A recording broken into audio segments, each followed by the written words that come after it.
Okay, so in this step, we are going to set up an editor. Flutter team recommend you Unreal Studio or Visual Studio Code. In this course, we are going to use Visual Studio Code. Okay, so first install VS Code. If you haven't installed VS Code, please open this link and download Visual Studio Code. Okay, so if you successfully download VS Code, please open Visual Studio Code.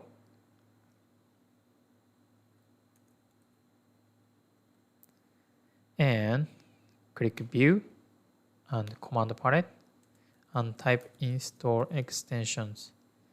So you can find this link and please click this link.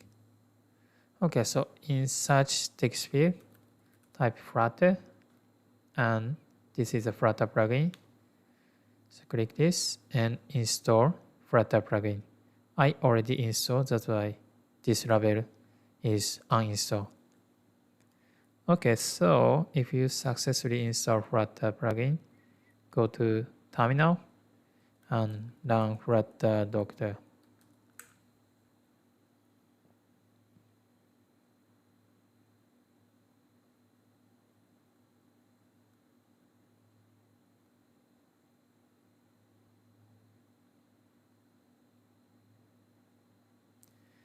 Okay, so if VS Code is green, you've done it correctly.